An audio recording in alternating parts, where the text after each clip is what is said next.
ذکر معصوم عالم کر لیں۔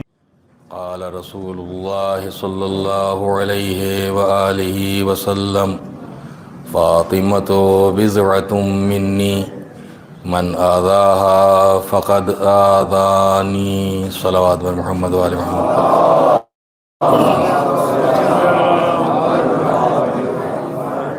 سرکار دو عالم مرسل اعظم حضرت محمد مصطفیٰ صلی اللہ علیہ وآلہ وسلم کے دہن مبارک سے نکلے ہوئے یہ وہ پاکیزہ ترین الفاظ ہیں جو ایک طرف تاریخ و سیرت کے صفحات پر ثبت ہیں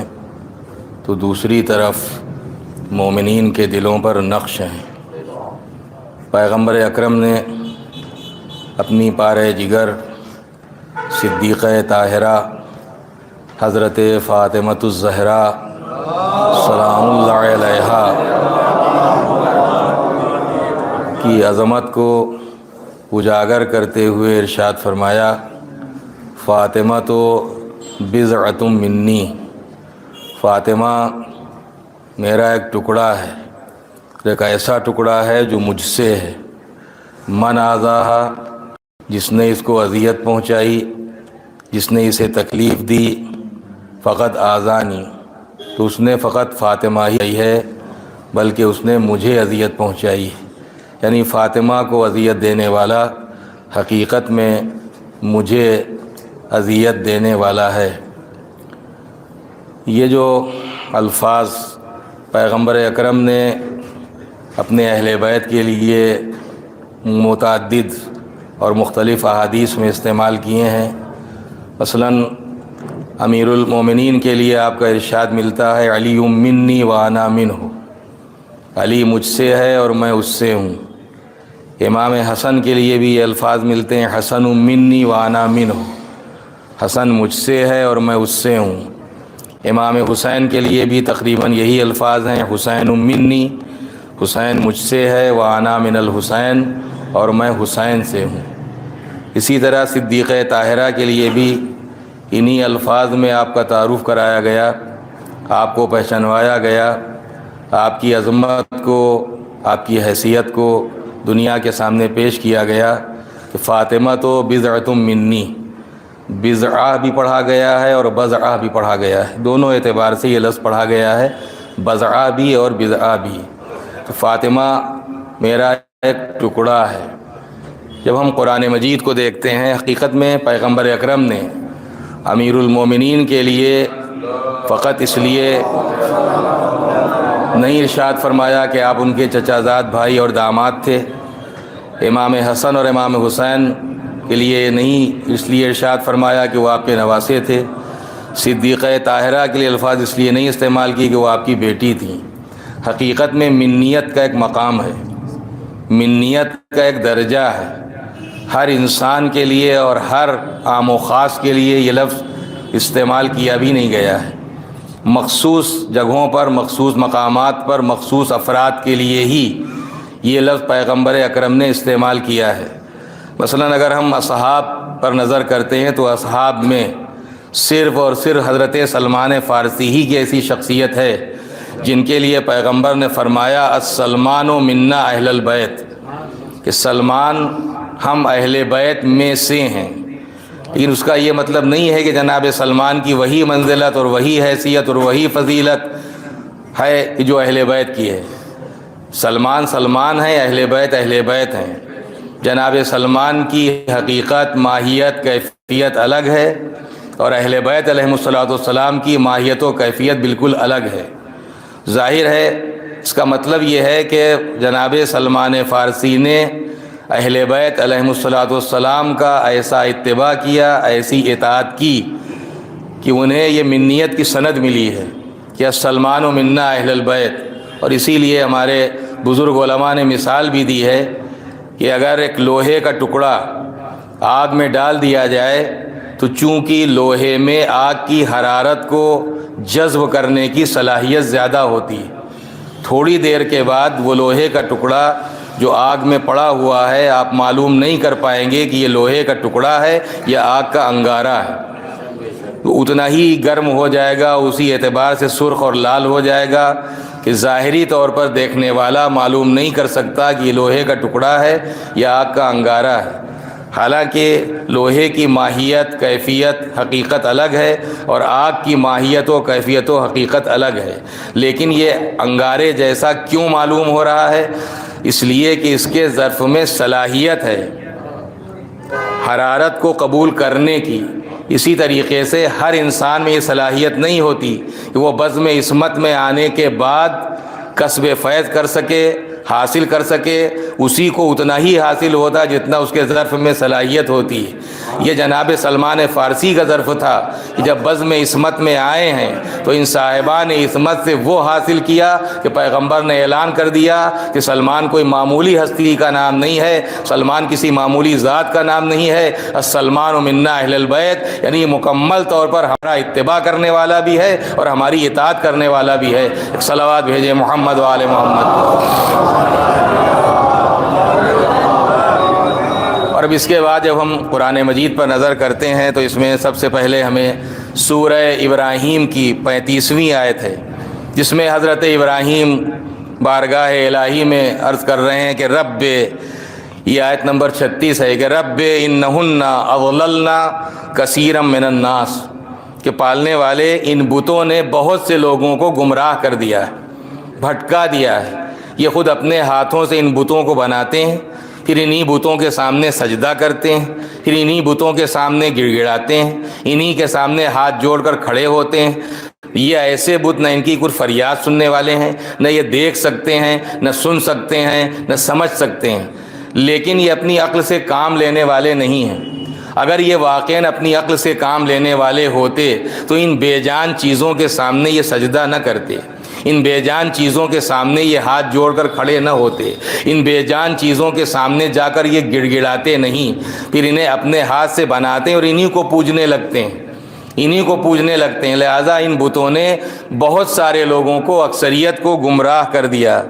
فمن تبعنی فانہ منی، جو گمراہ ہو گئے وہ گمراہ ہو گئے۔ فمن تبعنی، لیکن جو بھی میرا اتباع کرے، جو بھی میری پیروی کرے، جو بھی میرے نقش قدم پر چلے، جو بھی مجھے فالو کرے، فانہ منی، وہ مجھ سے ہے۔ اس کا مطلب یہ ہے کہ منی کا لفظ یا منیت وہاں استعمال ہوتا ہے، یا منیت وہاں عطا کی جاتی ہے کہ جہاں مکمل طور پر اطاعت بھی ہو، فرما برداری بھی ہو اور نقش قدم پر وہ چل بھی رہا ہو۔ جو نقش قدم پر چلنے والا ہے وہ اس قابل سے کہا جائے منی، جو اطاعت کرنے والا ہے اور جو اتباع کرنے والا ہے۔ ایک صلوات بھیجیں محمد و آل محمد پر۔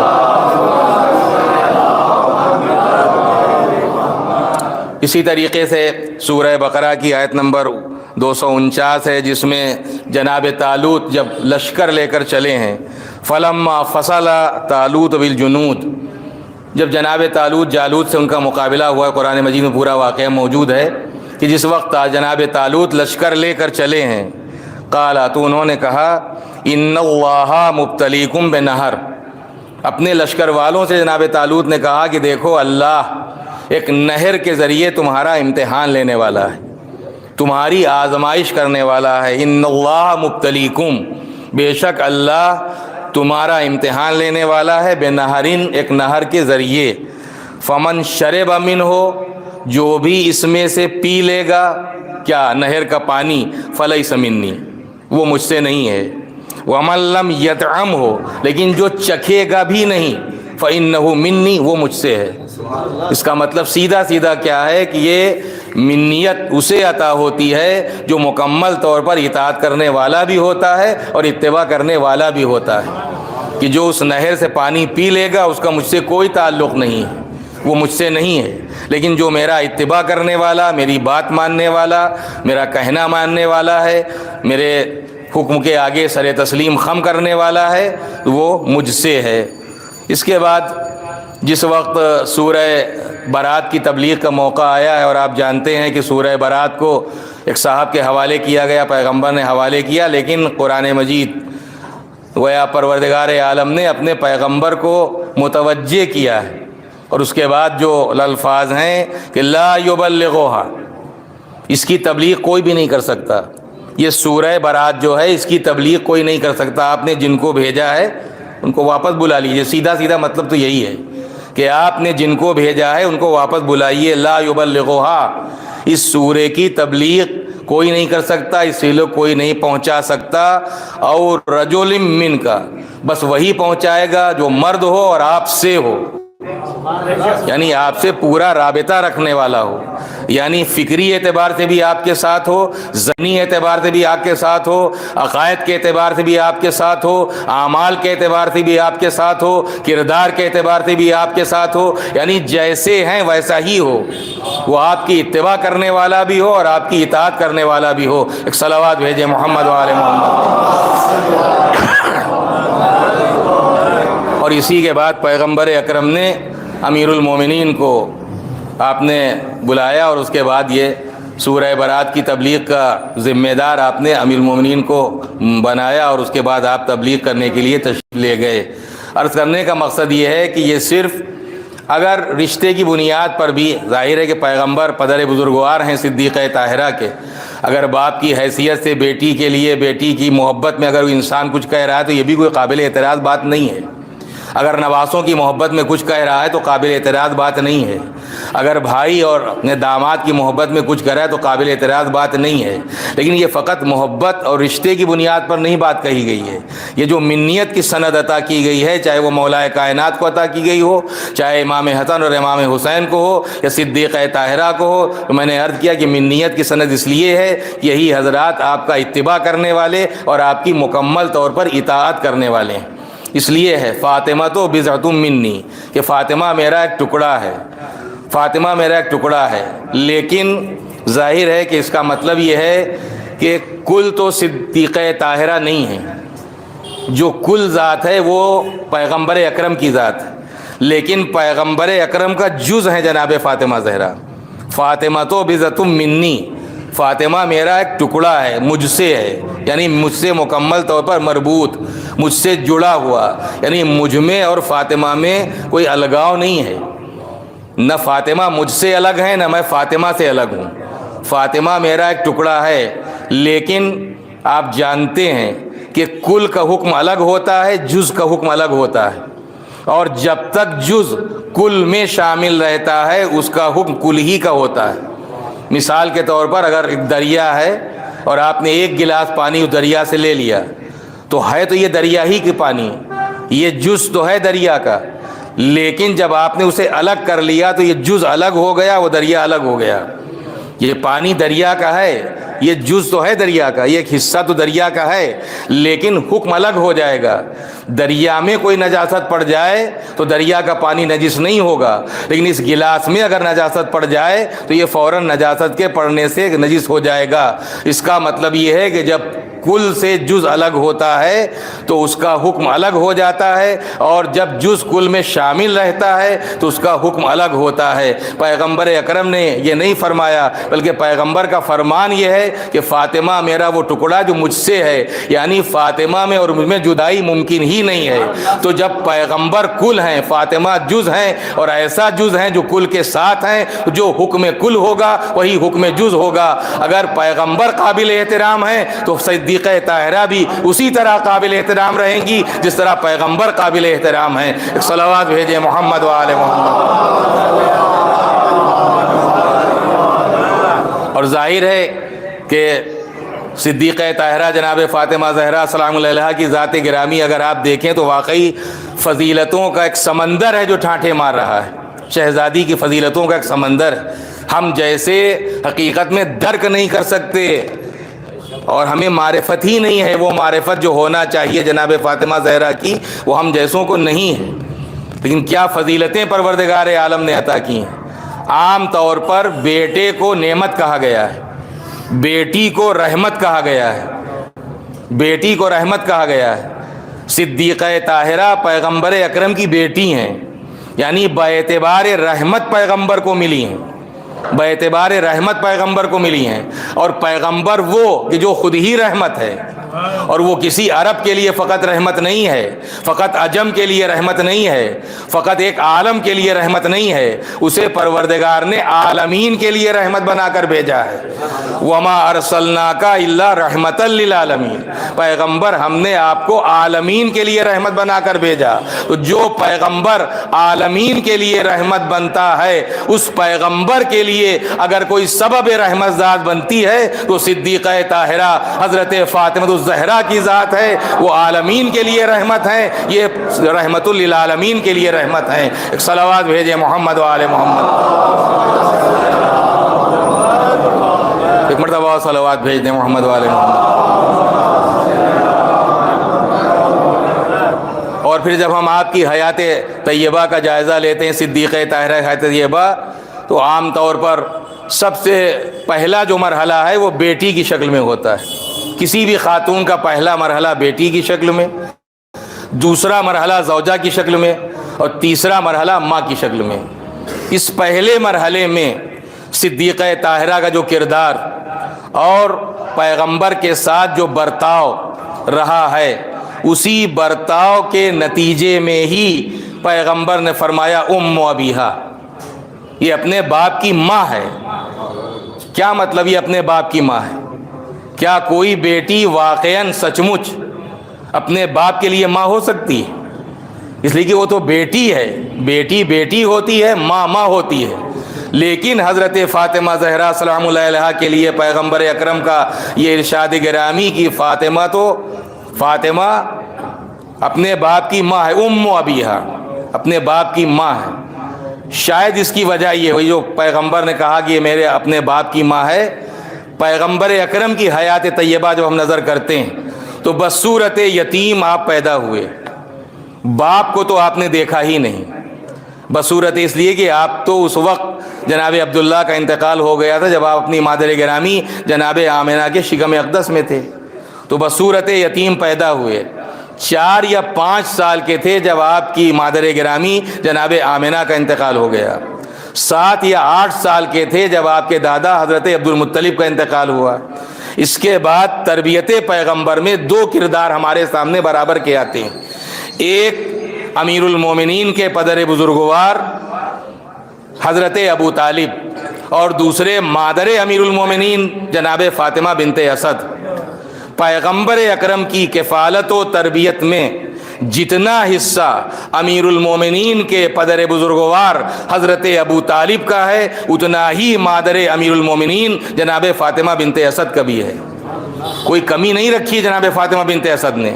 پیغمبر کو پیار دینے میں، پیغمبر سے شفقت و محبت کا برتاؤ کرنے میں، اور اسی لیے جب آپ کا انتقال مدینے میں ہوا ہے جناب فاطمہ بنت اسد کا، اور مولا کائنات روتے ہوئے مسجد میں گئے کہ یا رسول اللہ میری ماں اس دنیا سے رخصت ہو گئیں، تو آپ نے فرمایا کہ یا علی وہ صرف تمہاری ماں نہیں تھی بلکہ میری بھی ماں تھی۔ اور یہ پیغمبر کے الفاظ تاریخ میں موجود ہیں کہ میری ماں کے بعد میری ماں، ماں ہمیشہ ماں کہا جناب فاطمہ بنت اسد کو، لیکن بیٹی کے لیے پیغمبر کے فرمانا ام ابیہا، یہ اپنے باپ کی ماں۔ اس کا مطلب کیا ہے؟ بیٹی تو بیٹی ہوتی ہے، بیٹی کو ماں کا درجہ کیسے مل سکتا ہے؟ لیکن ظاہر ہے کہ 4 یا 5 سال میں ماں رخصت ہو گئیں، یعنی اگر یہ کہا جائے کہ پیغمبر اکرم کو ماں کے ذریعے جو محبت ملنے والی تھی، یا ایک بیٹے کو ماں کے ذریعے جو محبت ملتی ہے، وہی محبت جناب فاطمہ زہرا کے ذریعے پیغمبر اکرم کو ملی ہے۔ اس محبت و شفقت کی بنا پر پیغمبر نے فرمایا ام ابیہا، یہ اپنے باپ کی ماں ہے، یعنی وہ شفقت و محبت پیغمبر کو ملی ہے جناب فاطمہ زہرا کے ذریعے۔ اس لیے کہ بہت سارے رشتے ہوتے ہیں، لیکن ہمہ وقت خدمت کے لیے تیار رہنا، اور ظاہر ہے کہ آپ بھی جانتے ہیں کچھ رشتے ایسے ہوتے ہیں مردانے ہوتے ہیں، کچھ رشتے زنانے ہوتے ہیں۔ باپ سے باپ یقیناً محبت تو کرتا ہے، کون سا باپ اپنی اولاد سے محبت نہیں کرتا، لیکن یہ بھی طے ہے کہ باپ سے زیادہ اپنی اولاد سے ماں محبت کرتی ہے۔ بھائی بھی محبت کرتا ہے، ایسا نہیں کہ بھائی محبت نہیں کرتا، لیکن بھائی سے کہیں زیادہ بہن محبت کرتی ہے۔ اگر شوہر زوجہ سے محبت کرنے والا ہے تو زوجہ شوہر سے کہیں زیادہ اپنے شوہر سے محبت کرنے والی ہوتی ہے. لہذا یہ تو ہم دیکھتے ہیں، لیکن پیغمبر اکرم کو یقینی طور پر جناب فاطمہ زہرا کے ذریعے، اور اسی لیے یہی نہیں کہ ام ابیہا کہا ہو کہ یہ اپنے باپ کی ماں ہے، بلکہ پیغمبر فرماتے ہیں کہ جب میں یعنی تبلیغ کر کے جب واپس آتے تھے، اور ظاہر ہے کہ اس دور میں پیغمبر کس طرح واپس آتے تھے، زخمی حالت میں، پتھر کھائے ہوئے آ رہے ہیں، کبھی چہرہ مبارک زخمی ہے، کبھی آپ کا جسم اقدس زخمی ہے، کبھی کانٹوں پر چل کر آ رہے ہیں. اس حالت میں پیغمبر فرماتے ہیں جب میں تبلیغ کر کے اپنے گھر میں آتا تھا اور اپنی بیٹی فاطمہ کو دیکھتا تھا تو مجھ میں جوش تبلیغ پیدا ہوتا تھا. اللہ اکبر، کیا کہہ رہے ہیں پیغمبر کہ جب میں گھر میں تبلیغ کر کے آتا تھا اور اپنی بیٹی فاطمہ کے چہرے کو دیکھتا تھا تو مجھ میں جوش تبلیغ پیدا ہوتا تھا. اب آپ غور فرمائیں، اگر آپ کسی جاب میں ہیں یا کسی کام میں ہیں، کہیں بھی ہیں، آپ آئے ہیں اپنے کام سے یا اپنے جاب سے آئے ہیں، بیٹا قریب آ گیا، نواسے آ گئے، نواسیاں آ گئیں، پوتی پوتے آ گئے، بیٹیاں آ گئیں، یہ تو ممکن ہے کہ ان بچوں کے آپ کے آغوش میں، آپ کی گود میں، آپ کے قریب آ جانے کے بعد ان میں آپ لگ جائیں، تھکن کا احساس نہ ہو. یہ تو ممکن ہے کہ ان کی آپ کی تھکن دور ہو جائے ان کو دیکھنے کے بعد، لیکن یہ ممکن نہیں ہے کہ آپ کا دل چاہے گا جس کام سے ہم آئے پھر اسی کام پر واپس چلے جائیں. پیغمبر کا یہ فرمانا کہ جس وقت میں گویا پتھر کھائے ہوئے کانٹوں پر چل کے اپنے گھر میں آتا تھا اور اپنی بیٹی فاطمہ کے چہرے کو دیکھتا تھا تو مجھ میں جوش تبلیغ پیدا ہوتا تھا. گویا مطلب کیا ہے؟ اس کا مطلب یہ ہے کہ صدیقہ طاہرہ کا معصوم چہرہ زبان حال سے آواز دے رہا تھا کہ بابا آپ گھبرائیے گا نہیں، آپ جس دین کی تبلیغ کانٹوں پر چل کر رہے ہیں، پتھر کھا کر رہے ہیں، میں نہ آپ کا دین مٹنے دوں گی، یعنی نہ آپ کا پیغام مٹنے دوں گی، نہ آپ کا نام مٹنے دوں گی، چاہے میری پوری نسل قربان ہو جائے، چاہے مجھے خود اپنی قربانی دینا پڑے، چاہے مجھے ابو الحسن کی قربانی دینا پڑے، چاہے مجھے اپنے بچوں کی قربانی دینا پڑے، لیکن نہ آپ کا نام مٹنے دوں گی، نہ آپ کا پیغام مٹنے دوں گی. اور شاید یہی وجہ ہے کہ پیغمبر فرماتے ہیں کہ جب میں تھکا ہوا تبلیغ کر کے اپنے گھر میں آتا تھا اور اپنی بیٹی فاطمہ کے چہرے کو دیکھتا تھا تو مجھ میں جوش تبلیغ پیدا ہوتا تھا. یعنی ایک سکون، ایک اطمینان کی کیفیت، ایک اعتبار، ایک کانفیڈنس کہ جو کام ہم کر رہے ہیں وہ کام ہمارا برباد ہونے والا نہیں ہے. جس مشن کو ہم آگے چلانا چاہتے ہیں وہ مشن ہمارا ختم ہونے والا نہیں ہے. اس ہمارے مشن کی تکمیل اسی بیٹی کی اولاد کے ذریعے ہوگی، اور اس مشن کی حفاظت بھی اس کی اور اس کی اولاد ہی کے ذریعے ہوگی. ایک صلوات بھیجیں محمد و آل محمد پر.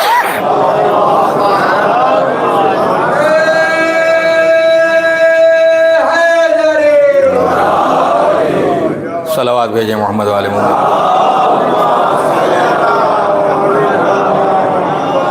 میں نے کہا کہ لہریں لیتا ہوا، ٹھاٹھے مارتا ہوا سمندر ہے صدیقہ طاہرہ کی فضیلتوں کا. ہم جیسے بے معرفت درک نہیں کر سکتے شہزادی کا جو درجہ ہے، جو شہزادی کا مرتبہ ہے، جو آپ کی عظمت ہے، جو آپ کی حیثیت ہے، جو آپ کی طہارت ہے، جو آپ کا علم ہے، جو آپ کی شجاعت ہے، جو آپ کی استقامت ہے، اس کا ہم جیسے نہیں درک کر سکتے،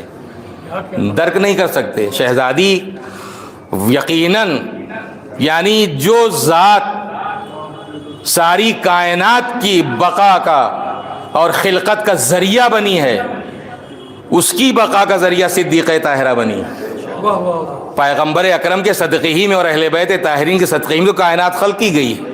لیکن اگر صدیقہ طاہرہ کی ذات گرامی نہ ہوتی اور آپ کی اولاد نہ ہوتی تو ظاہر ہے کہ نہ پیغمبر کا نام باقی رہ سکتا تھا، نہ پیغمبر کا پیغام باقی رہ سکتا تھا. اور شاید یہی وجہ ہے، یوں تو کون سا باپ ہے جو اپنی بیٹی کی تعظیم کے لیے اٹھتا ہے، لیکن یہ بھی صرف اور صرف جناب فاطمہ زہرا سلام اللہ علیہا کا مرتبہ ہے اور آپ کا درجہ ہے اور آپ کی فضیلت ہے کہ ساری کائنات جس کا احترام کرتی ہے اسے محمد کہا جاتا ہے.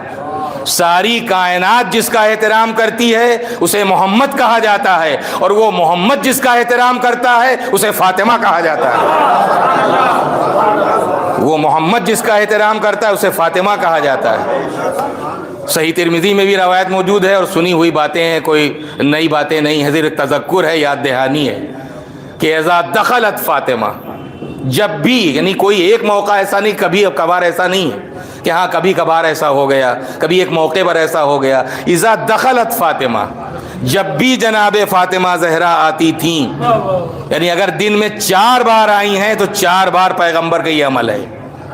جتنی بار بھی آئیں، ایک بار 2 بار کی بات نہیں ہے، کبھی کبھار کی بات نہیں ہے۔ اذا دخلت فاطمہ، جب بھی پیغمبر کی خدمت میں آپ کی بیٹی حاضر ہوتی تھیں۔ اب دیکھیے یہاں پر ماشاءاللہ سے عالم دین بھی تشریف فرما ہے، ایک ہے قام لہا اور ایک ہے قام الیہا۔ یہاں قام لہا نہیں ہے کہ ان کے لیے کھڑے ہو جاتے تھے، یہاں ہے قام الیہا، فرق ہے گرامر کے لحاظ سے اور معنی کے لحاظ سے، مفہوم کے لحاظ سے فرق ہے۔ جو روایت کی لفظیں ہیں اذا دخلت فاطمہ، کہ جب بھی فاطمہ بزم پیغمبر میں آتی تھیں، بیٹی باپ کی خدمت میں حاضر ہوتی تھی، تو قام لہا نہیں ہے کہ فقط ان کے لیے کھڑے ہو جاتے تھے، قام الیہا ہے۔ اب یہاں جو علماء نے اس کی تفصیل بیان کی ہے اور اس کی تشریح اور توضیح کی ہے کہ قام لہا میں اور قام الیہا میں فرق کیا ہے۔ قام لہا تو یہ ہے کہ کوئی آیا اور آپ نے دیکھا کہ بھائی محترم شخصیت ہے، آپ اپنی جگہ کھڑے ہو گئے، تو یہ ہے قام الیہ۔ مرد اگر ہے تو قام الیہ، آپ اس کے لیے کھڑے ہوئے، عورت ہے تو قام الیہا، قام لہا، تو یہ لہا ہے اگر آپ فقط اپنی جگہ کھڑے ہو گئے۔ الیہا یہ ہے کہ آپ نے آتے دیکھا اور آپ استقبال کے لیے آگے بڑھے۔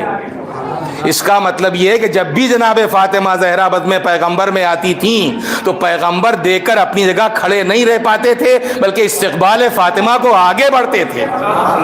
جناب فاطمہ زہرا کے استقبال کو آگے بڑھتے تھے اور مرحبا کہتے تھے۔ مرحبا کہنا کیا مطلب؟ ظاہر ہے کہ کوئی بھی زبان ہو، صحیح طور پر اس کا ٹرانسلیشن اور ترجمہ ہو نہیں سکتا ہے، ہو ترجمہ تو ہو تو جاتا ہے، لیکن ترجمہ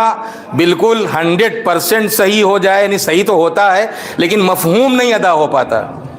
مثال کے طور پر حمد کے معنی تعریف کے ہیں، اردو زبان میں جب آپ حمد کے معنی پوچھیں گے تو ہم کہہ دیں گے تعریف، تو تعریف تو خود ہی عربی لفظ ہے، تعریف تو خود ہی عربی لفظ ہے۔ اب حمد میں جو مفہوم سمٹا ہوا ہے، آپ لاکھ لفظ تعریف کہیں وہ مفہوم آ نہیں سکتا۔ رب کے معنی آپ کیا کہیں گے؟ پیدا کرنے والا، لیکن پیدا کرنے والے میں وہ بات نہیں جو رب میں ہے، رب میں جو مفہوم سمٹا ہوا ہے وہ آپ لاکھ کہیں پالنے والا، تو پالنے والے میں وہ مفہوم سمٹ نہیں سکتا ہے۔ تو کوئی بھی زبان ہو، حقیقت میں اس زبان کا کسی دوسری زبان میں مکمل طور پر مفہوم کا ادا ہو جانا بہت مشکل ہوتا ہے۔ مرحبا کہتے تھے، کیا مطلب؟ اس کا سیدھا مطلب یہ ہے کہ جب پیغمبر اپنی بیٹی جناب فاطمہ کو آتے دیکھتے تھے تو استقبال کے لیے آگے بڑھتے تھے، اور استقبال کے آگے نہیں بڑھتے تھے بلکہ آپ کے چہرے پر آثار مسرت نمایاں ہو جاتے تھے، آپ کا چہرہ کھل جاتا تھا اپنی بیٹی کو دیکھ کر۔ اور فقط یہی نہیں کہ استقبال کے لیے آگے بڑھے ہوں، بلکہ اپنی بیٹی کا ہاتھ پکڑتے تھے اور پکڑنے کے بعد اپنی بیٹی کے ہاتھ کا بوسہ دیا کرتے تھے اور پھر اپنی جگہ پر لاتے تھے اور اپنی اس جگہ پر بٹھاتے تھے جہاں خود بیٹھے ہوتے تھے۔ اس جگہ پر، یہ نہیں کہ دوسری جگہ بٹھا دیں، جہاں پیغمبر خود بیٹھے ہوتے تھے وہاں جناب فاطمہ زہرا کو بٹھاتے تھے۔ اب وہ پیغمبر دوسری جگہ بیٹھے ہوئے، لیکن ظاہر ہے کہ یہ بھی ایک فضیلت ہے۔ کوئی بھی عہدہ ہو، کوئی منصب ہو، کوئی پوسٹ ہو، اگر ظاہر ہے کہ اگر پرائم منسٹر ہے، چیف منسٹر ہے، پریسیڈنٹ ہے، کسی کے استقبال کے لیے آگے بڑھتا ہے تو یہ تو ہو سکتا ہے، وہ اس کو ساتھ میں لاتا ہے، کوئی بہت آنریبل پرسن ہے، اس کو گیا لے کر آیا، لیکن کیا وہ اپنی کرسی پر بٹھائے گا؟ وہ اپنی کرسی پر کبھی نہیں بٹھائے گا اور نہ وہ بیٹھے گا۔ لیکن یہ عظمت فاطمہ زہرا ہے کہ جہاں رحمت للعالمین پیغمبر بیٹھا کرتا تھا وہ اپنی جگہ پر خود اپنی بیٹی کو بٹھاتا تھا، جناب فاطمہ زہرا کو بوسہ دیتے تھے ہاتھ کا اور اس جگہ پر بٹھاتے تھے کہ جہاں خود بیٹھے ہوتے تھے۔ تو یہ عظمت جناب فاطمہ زہرا ہے۔ ایک صلوات بھیجے محمد و آل محمد۔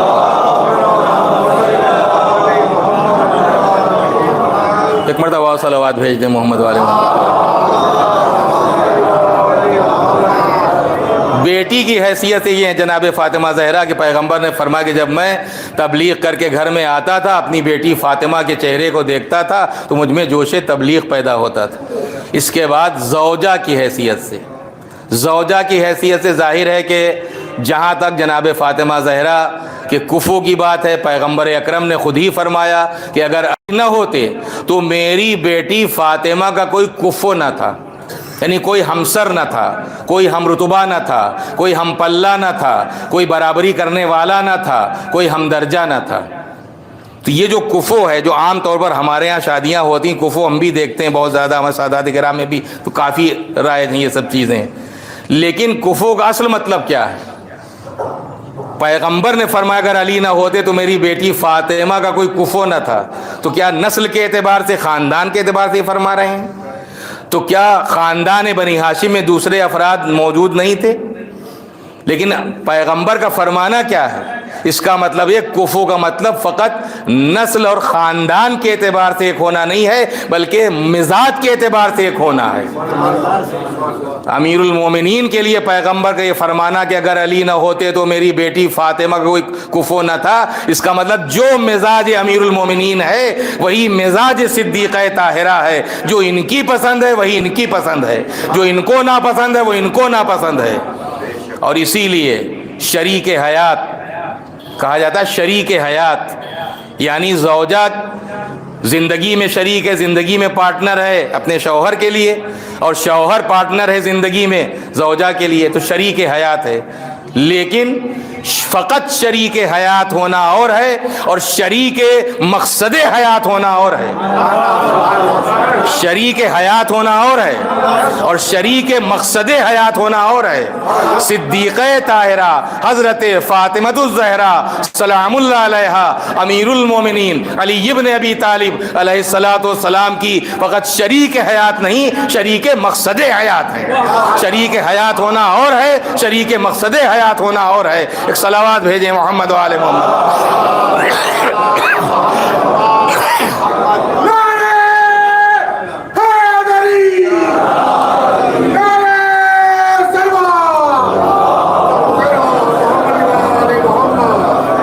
تو فقط جناب فاطمہ شریک حیات ہی نہیں ہے، شریک مقصد حیات، جو زندگی کا مقصد ہے۔ اور زندگی کا مقصد کیا ہے؟ وما خلقت الجن والانس الا لیعبدون، کہ میں نے جنوں کو اور انسانوں کو اپنی عبادت کے لیے پیدا کیا ہے۔ میں نے اکثر عرض کیا کہ عبادت کا مفہوم ہمارے مذہب محمد و آل محمد علیہ الصلوۃ والسلام میں سمٹا ہوا نہیں ہے، بلکہ پوری زندگی کو گھیرتا ہے۔ اس لیے کہ جتنی اہمیت ہمارے مذہب نے عبادات کو دی ہے، اتنی ہی اہمیت معاملات کو بھی دی ہے۔ اور عبادات کے ذریعے پہچانا جا بھی نہیں سکتا، انسان جب پہچانا جائے گا معاملات کے ذریعے پہچانا جائے گا۔ اسی لیے صادق آل محمد امام جعفر صادق علیہ الصلوۃ والسلام نے ارشاد بھی فرمایا کہ اگر کسی کو جاننا اور پہچاننا چاہتے ہو تو عبادات کے ذریعے نہ پہچانو، بلکہ معاملات کے ذریعے پہچانو۔ تو معاملات کے ذریعے ہی پہچانا جاتا ہے۔ تو فقط زندگی میں اگر میں نے عرض کیا کہ اگر فقط شریک حیات نہیں، شریک مقصد حیات ہیں، تو اس کا مطلب یہ ہے کہ جتنا امیر المومنین کی جو عبادتیں ہیں اسی طرح صدیقہ طاہرہ کی عبادتیں ہیں، یعنی عبادات کے اعتبار سے بھی ایک دوسرے میں شریک ہیں اور معاملات کے اعتبار سے بھی۔ اور یہی مزاجی ہم آہنگی ہی ایک گھر میں سکون کا ذریعہ بنتی۔ اگر خدا نخواستہ مزاجی ہم آہنگی نہیں ہے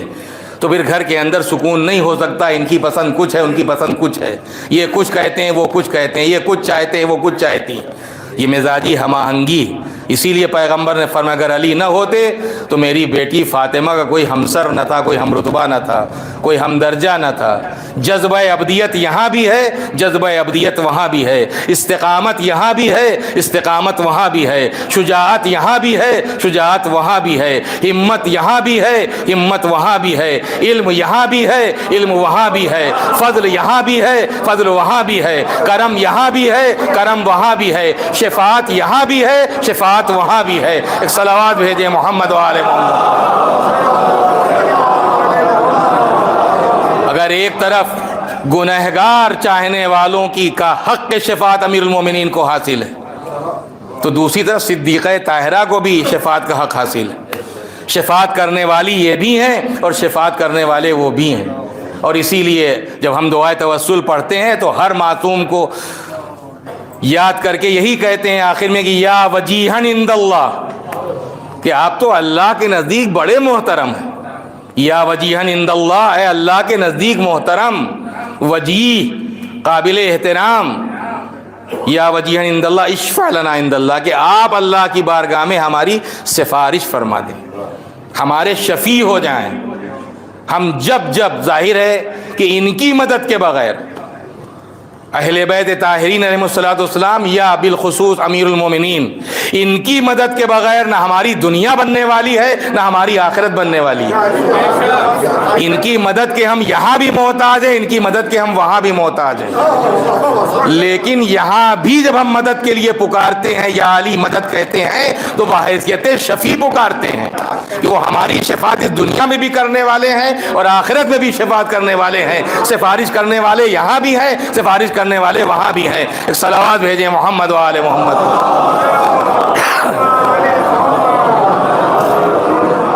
ایک مرتبہ صلوات بھیج دیں محمد و آل محمد.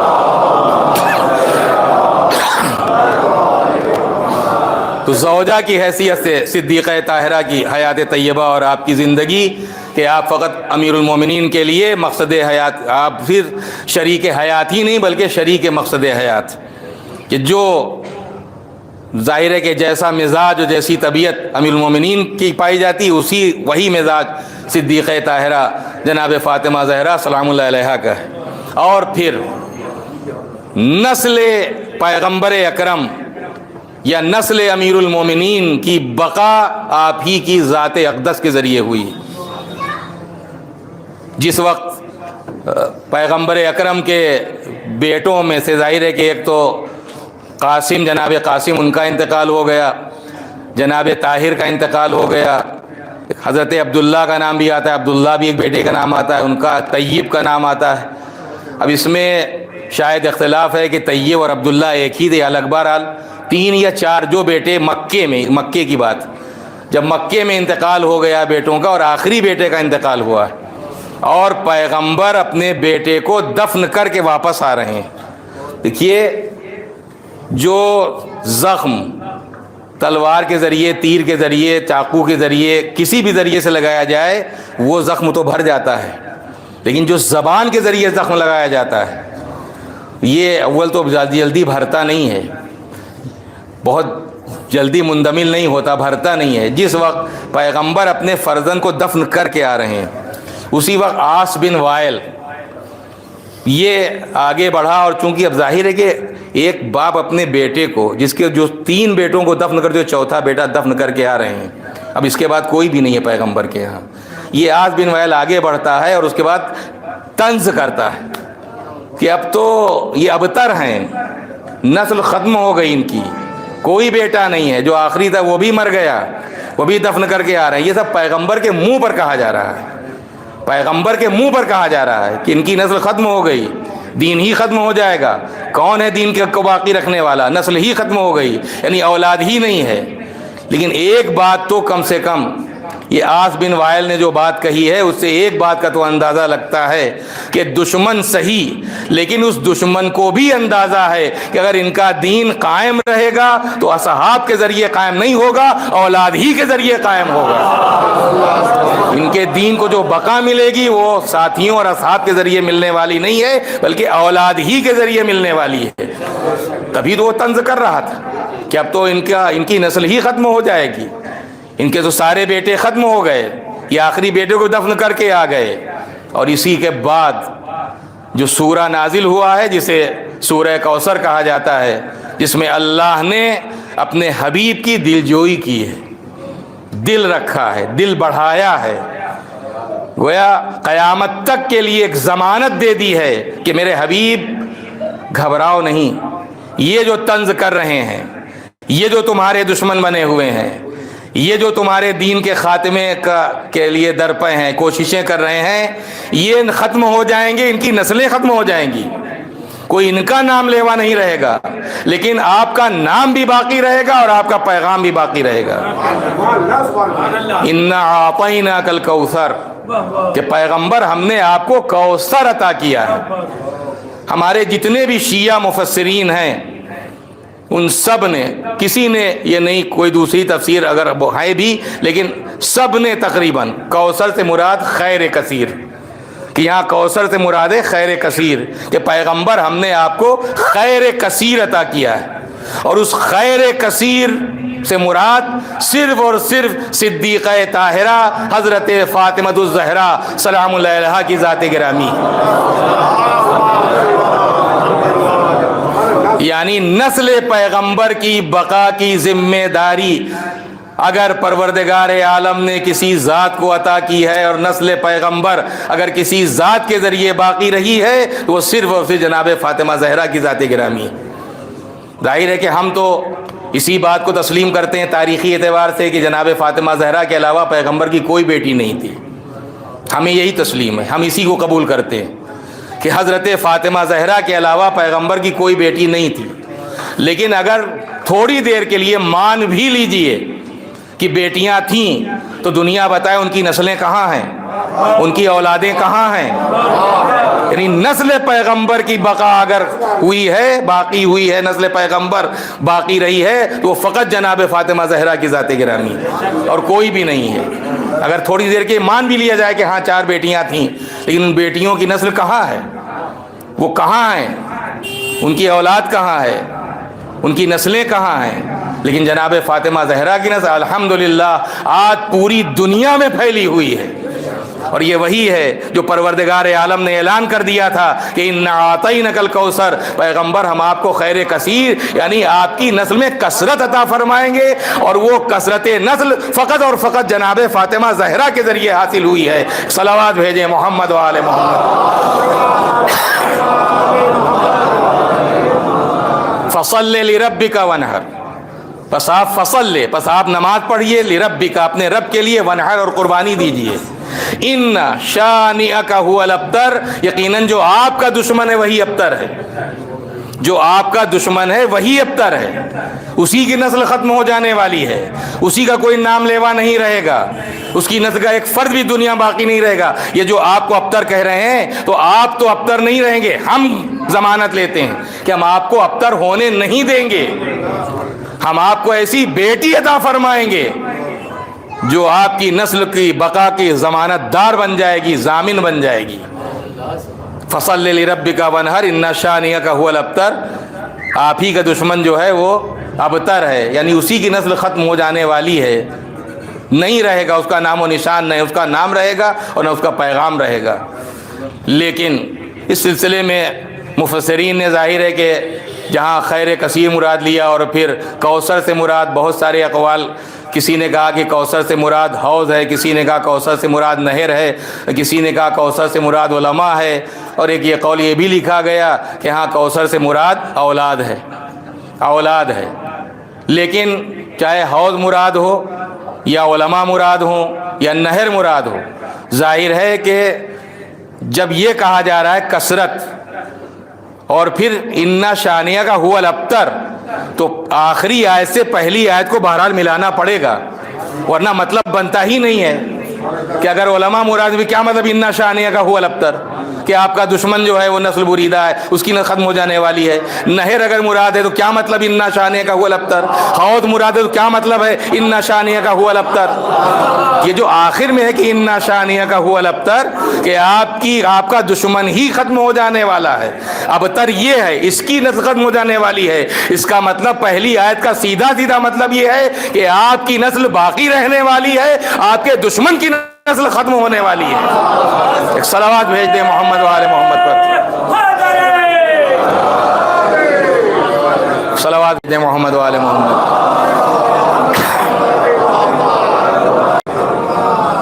اور اب اس کے بعد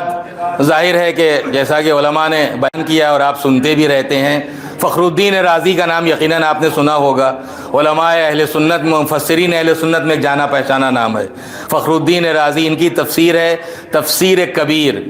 اسی تفسیر کبیر میں اس سورے کے ضمن میں اور اس کی تفسیر میں بہت ساری انہوں نے باتیں بیان کی ہیں، اور اس میں یہ قول بھی بہرحال انہوں نے لکھا ہے کہ کوثر سے مراد ہے یہاں اولاد، اولاد، اور اس کے بعد پھر جناب فاطمہ زہرا ہی کو مراد لیا ہے، جناب فاطمہ زہرا ہی کو مراد لیا ہے، اور اس میں یہ بھی تحریر فرمایا کہ ایک طرف ظاہر ہے کہ یہ عاص بن وائل یہ بنی امیہ سے تھا، یہ خاندان بنی امیہ سے تھا، اور انہوں نے لکھا ہے کہ آج اگر پوری دنیا میں بنی امیہ کے خاندان کا ایک انسان بھی تلاش کر کے نکالا جائے تو شاید نکل نہیں پائے گا، لیکن اولاد پیغمبر اولاد فاطمہ سے پوری دنیا چھلک رہی ہے، اولاد فاطمہ سے پوری دنیا چھلک رہی ہے۔ یہ وہی ہے کہ پیغمبر اکرم کی جو نسل باقی رہی ہے وہ صدیقہ طاہرہ جناب فاطمہ زہرا کے ذریعے، جناب فاطمہ زہرا کے ذریعے۔ اور میں نے ابھی عرض کیا کہ جناب فاطمہ کا مقام، ان کی عظمت، ان کی حیثیت، ان کا درجہ، ان کا مرتبہ، ظاہر ہے کہ اس کا درک ہم جیسے بے معرفت نہیں کر سکتے، ان کی پوری معرفت ہم جیسوں کو حاصل ہی نہیں ہو پاتی، ہو بھی نہیں سکتی۔ یہ وہ ذوات مقدسہ ہیں، چاہے پیغمبر اکرم ہو، چاہے امیر المومنین ہو، امام حسن ہو، امام حسین ہو، یا صدیقہ طاہرہ جناب فاطمہ زہرا ہوں، ان کی حقیقی معرفت ہم جیسوں کو حاصل ہونا ناممکن ہے، لیکن پھر بھی جو ظاہری طور پر ان کی فضیلت ہم جیسوں کے سامنے آتی ہے، اس میں تمام فضیلتوں میں ایک فضیلت صدیقہ طاہرہ کو یہ بھی حاصل تھی کہ اور اس سے پیغمبر اکرم کی اپنی بیٹی سے محبت بھی ظاہر ہوتی کہ جب بھی کہیں آپ مدینے سے باہر جاتے تھے تو سب سے آخر میں اپنی بیٹی کے ہاں آتے تھے، اور جب آتے تھے واپس تو سب سے پہلے اپنی بیٹی کے ہاں آتے تھے۔ اس سے ہی پیغمبر کا ایک قلبی لگاؤ اپنی بیٹی سے کیا تھا معلوم ہوتا، اور کس قدر پیغمبر اپنی بیٹی کو چاہتے تھے، پیغمبر اپنی بیٹی سے الفت کرتے تھے، محبت کرتے تھے کہ جب کہیں باہر جاتے تھے تو سب سے آخر میں جناب فاطمہ زہرا کے ہاں،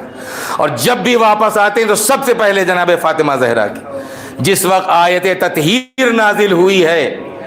تو 6 مہینے یا 9 مہینے تک برابر مسلسل لگاتار ہر صبح کو نماز کے بعد پیغمبر اکرم صدیقہ طاہرہ کے بیت الشرف پر کھڑے ہو کر آواز دیتے تھے، السلام علیکم یا اہل بیت النبوہ، اے نبوت کے اہل بیت تم پر ہمارا سلام ہو۔ اس کے بعد آیت تطہیر کی تلاوت فرماتے تھے، انما یرید اللہ لیذھب عنکم الرجس اہل البیت ویطہرکم تطہیرا۔ صلوات بھیجیں محمد و آل محمد۔ تو یہ وہ حضرات ہیں جو صاحبان آیت تطہیر ہیں، لیکن جہاں تک اہل بیت علیہ السلام کی طہارت ہے، اور یہ جب طہارت اہل بیت کی بات آتی ہے تو ظاہر ہے جب بزم عصمت سجی ہے اور پروردگار عالم نے ان کی طہارت کا اعلان کیا ہے، تو اس بزم عصمت کا تعارف نہ تو مولا کائنات کے ذریعے کرایا گیا، نہ پیغمبر اکرم کے ذریعے کرایا گیا، نہ امام حسن کے ذریعے کرایا گیا، نہ امام حسین کے ذریعے کرایا گیا، بلکہ اس بزم عصمت کا تعارف اگر کرایا گیا ہے تو فقط اور فقط جناب فاطمہ زہرا سلام اللہ علیہا کے ذریعے کرایا گیا ہے کہ ہم فاطمہ تو و ابوہا و بالہا و بنوہا، اس چادر میں فاطمہ ہیں، ان کے پدر بزرگوار ہیں، ان کے شوہر نامدار ہیں، اور ان کے بچے ہیں، یعنی بزم عصمت کا تعارف، پیغمبر کا تعارف جناب فاطمہ زہرا کے ذریعے، امیر المومنین کا تعارف صدیقہ طاہرہ کے ذریعے، امام حسن کا تعارف اپنی مادر گرامی کے ذریعے، امام حسین کا تعارف اپنی مادر گرامی کے ذریعے۔ اب دنیا اہل بیت کے سلسلے میں سرگردہ نہ ہو، ماری ماری نہ پھرے، در در کی ٹھوکریں نہ کھائے کہ اہل بیت کون ہے، اہل بیت میں یہ بھی شامل، اہل بیت میں وہ بھی شامل، اہل بیت میں وہ بھی شامل۔ کوئی اہل بیت میں شامل نہیں ہے، اہل بیت میں فقط وہ شامل ہے جس کا رشتہ فاطمہ زہرا سے ہے۔ فاطمہ کا باپ اہل بیت میں ہے، فاطمہ کا شوہر اہل بیت میں ہے، فاطمہ کے بچے اہل بیت میں ہیں۔ صلوات بھیجیں محمد و آل محمد۔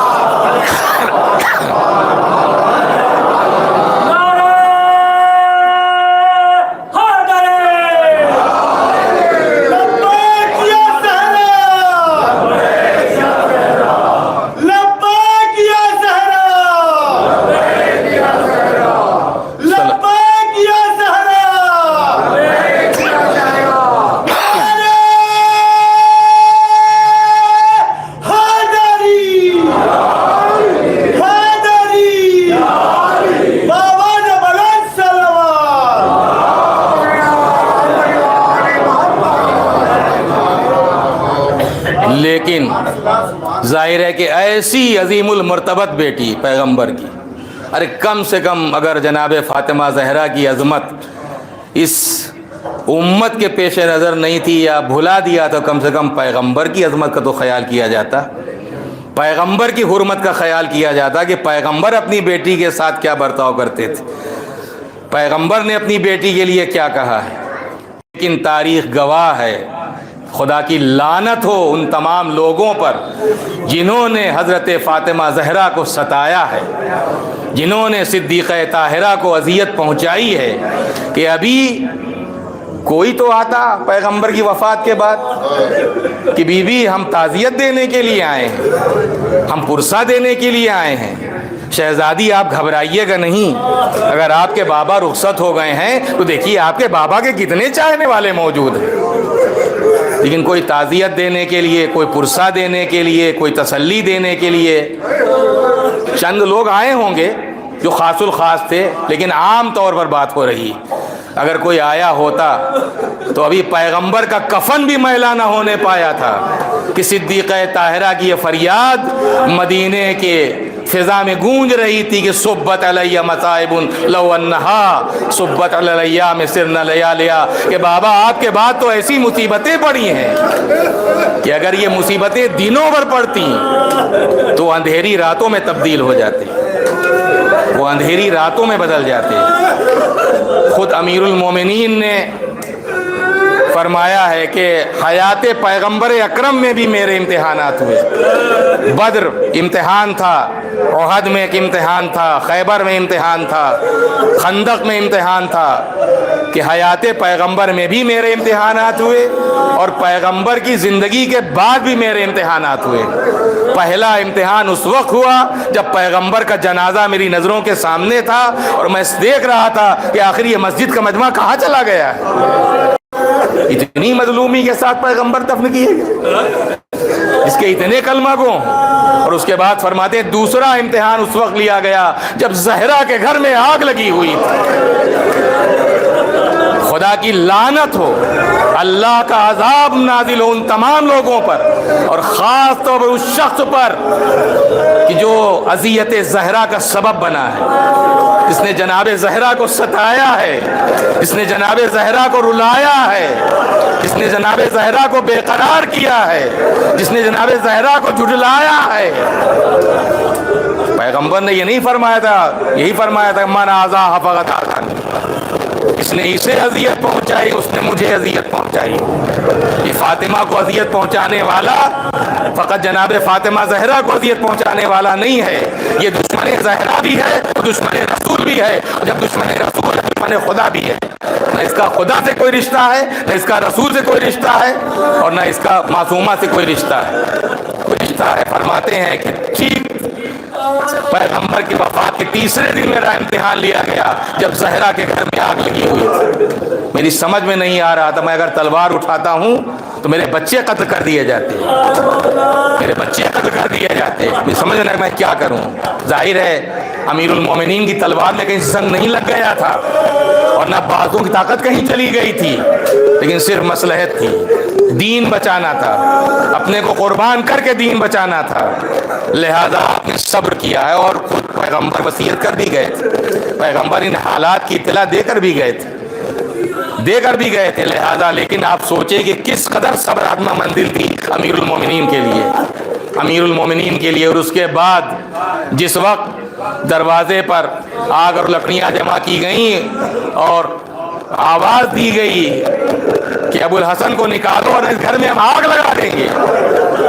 تو شہزادی نے فرمایا کہ ارے اس گھر میں کیا، اس گھر میں آگ لگا دے گو، اس گھر میں تو میرے بچے حسن حسین ہیں،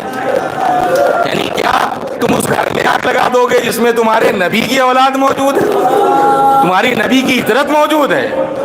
اور اس ملعون نے جواب دیا ہاں ہوا کرے، ہم گھر میں آگ لگا دیں گے،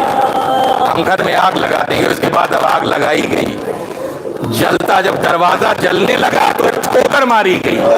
اس ٹھوکر دروازہ گرا، شہزادی در اور دروازے کے درمیان آ گئی، دروازہ گرا، شہزادی کو کتنی اذیت ہوئی ہے اس کا اندازہ آپ خود کر سکتے ہیں۔ ظاہر ہے کہ دروازہ بنتا ہے تو اس میں کیلیں بھی ہوتی ہیں. کتنی اذیت ہوئی اس کا اندازہ آپ خود لگائیں. لیکن ولایت کا تحفظ اور امامت کا تحفظ شہزادی نے طے کر لیا تھا کہ آج چاہے میں نہ رہوں لیکن ولایت پر کوئی حرف آنے نہ پائے, امامت پر کوئی حرف آنے نہ پائے. لہذا جب جلتے ہوئے دروازے کے درمیان آپ ہو گئیں, لیکن اپنی تکلیف کو فراموش کر کے جب دشمن درانہ گھر میں آئے ہیں تو آپ سامنے کھڑی ہو گئیں, یعنی امیر المومنین کی سینہ سپر ہو گئیں, مولائے المتقین کی سینہ سپر ہو گئیں. اسی عالم میں قنفذ ملعون آگے بڑھا اور بروایتیں اس نے کوڑا ایسا آپ کے دست مبارک پر مارا ہے, اتنی زور سے مارا کہ نیل کا نشان پڑ گیا آپ کے بازو پہ. اس کے بعد ایک ملعون آگے بڑھا, اس نے تلوار نکالی, تلوار کے دستے سے آپ کے شکم اقدس پر ایسا وار کیا کہ آپ نے آوازی فضا, ارے میری مدد کرو میرا بچہ شہید ہو گیا, فضا میری مدد کرو میرا بچہ شہید ہو گیا. اجوکم اللہ. اور اس کے بعد جس وقت امیر المومنین کے گلے میری عثمان ظلم ڈال کر کھینچا گیا, اس وقت آپ یہی فرما رہی تھی ابو الحسن کو چھوڑ دو ورنہ میں سر کے بال بکھرا دوں گی. اجرکم اللہ. خدا کسی غم میں نہ رلائے سوائے غم ائمہ معصومین اور غم صدیقہ طاہرہ کے اور غم اہل بیت علیہ الصلوۃ والسلام کے. اللہ ان آوازوں پر رحمت نازل کرے. رسول کی بیٹی مظلومہ بھی ہے, رسول کی بیٹی شہیدہ بھی ہے, رسول کی بیٹی مغصوبہ بھی ہے, رسول کی بیٹی محرومہ بھی ہے. اسے محروم کیا گیا, اس کا حق غصب کر لیا گیا, اس پر ظلم ڈھایا گیا, اسے شہید کر دیا گیا, اور 75 دن 90 دن کے اندر رسول کی بیٹی اس دنیا سے رخصت ہو گئی. لیکن میں اتنا ضرور کروں گا, شہزادی کونین آپ کے پدر بزرگوار کی وفات کے بعد بڑے مظالم آپ نے برداشت کیے ہیں, لیکن جس وقت آپ گئی ہیں اپنا حق لینے کے لیے حاکم کے سامنے تو آپ سربرہنہ نہیں تھیں, آپ کے سر مبارک پر چادر تھی, آپ کے پردے کا اہتمام کیا گیا. لیکن ہائے آپ کی بیٹیاں زینب و کلثوم, آئے وہ کوفے کا بھرا ہوا دربار, وہ بازار, وہ شام کا بازار اور دربار, وہ آپ کا پوتا سید سجاد, ہاتھوں میں ہتھکڑیاں پیروں میں بیڑیاں, پوتے کی فریاد اخاد و ذلیلا فی دمشق کاننی من الزنج عبد غابان و نصیر. ارے مجھے شام میں یوں کھینچتے ہوئے دیے جا رہے تھے جیسے اس غلام کو لے جاتے ہیں جس کا کوئی مدد کرنے